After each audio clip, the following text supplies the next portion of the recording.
Now a man named Lazarus of Bethany was lying ill. He belonged to the same village as Mary and her sister Martha. This Mary, whose brother Lazarus was ill, was the Mary who anointed the Master with perfume and wiped his feet with her hair. The sisters, therefore, sent this message to Jesus: "Master, your friend is ill."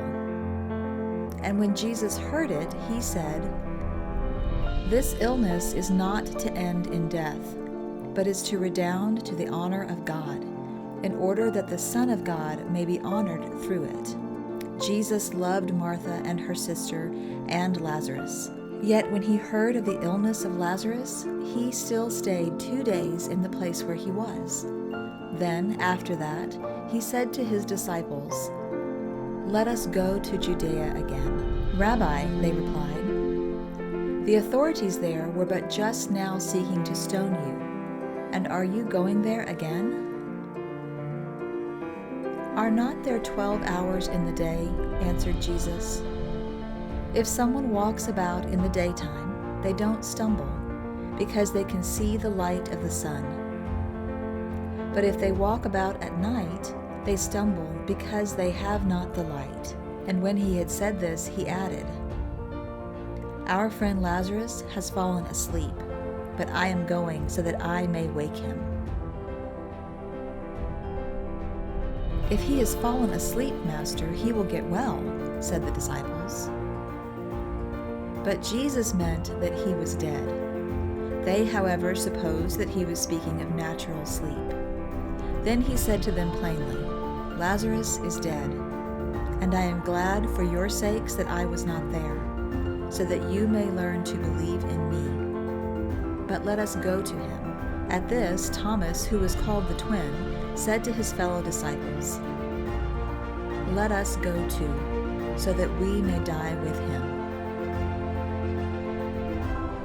When Jesus reached the place, he found that Lazarus had been 4 days in the tomb already. Bethany being only about 2 miles from Jerusalem, a number of the people had come there to comfort Martha and Mary because of their brother's death.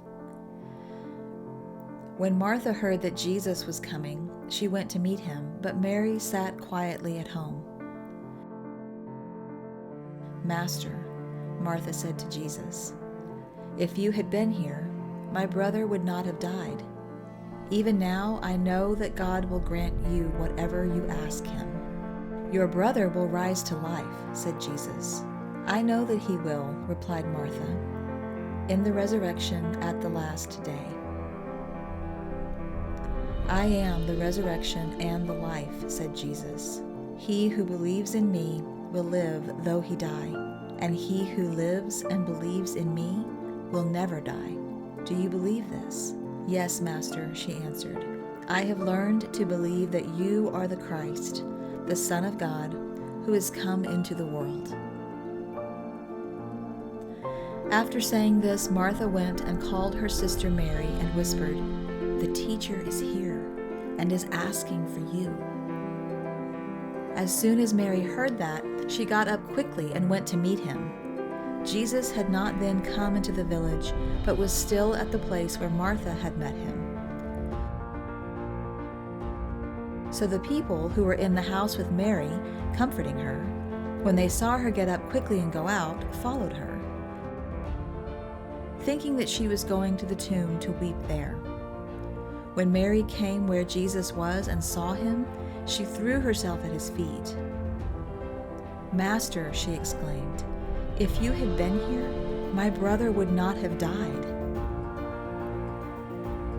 When Jesus saw her weeping and the people who had come with her weeping also, he groaned deeply and was greatly distressed. "Where have you buried him?" he asked. "Come and see, Master," they answered. Jesus burst into tears. "How he must have loved him," the people exclaimed. But some of them said, "Could not this man, who gave sight to the blind man, have also prevented Lazarus from dying?" Again, groaning inwardly, Jesus came to the tomb. It was a cave, and a stone lay against the mouth of it. "Move the stone away," said Jesus.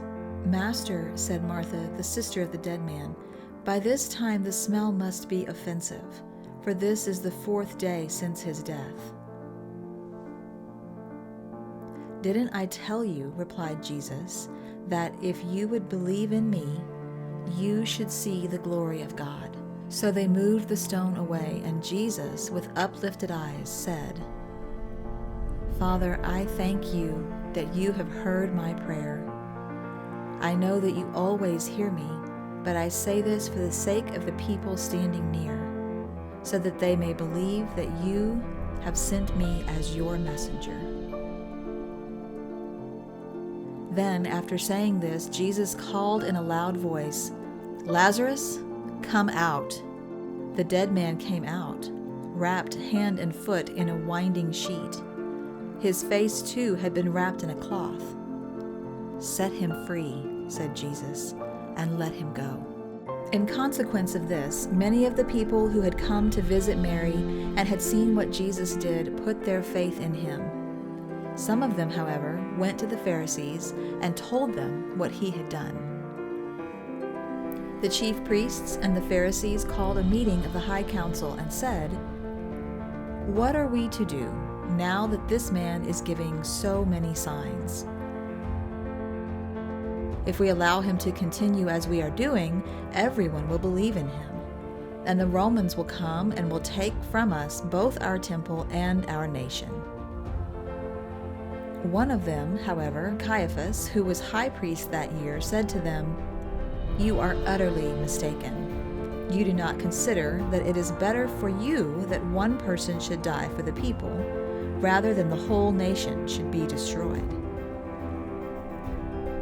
Now he did not say this of his own accord, but as high priest that year he prophesied that Jesus was to die for the nation, and not for the nation only, but also that he might unite in one body the children of God now scattered far and wide. So from that day they plotted to put Jesus to death. In consequence of this, Jesus did not go about publicly among the people anymore, but left and went into the country bordering on the wilderness, to a town called Ephraim, where he stayed with his disciples. But the Jewish festival of the Passover was near, and many people had gone up from the country to Jerusalem for their purification before the festival began. So they looked for Jesus there, and said to one another as they stood in the temple courts, "What do you think? Do you think he will come to the festival?" The chief priests and the Pharisees had already issued orders that if anyone learned where Jesus was, he should give information so that they might arrest him.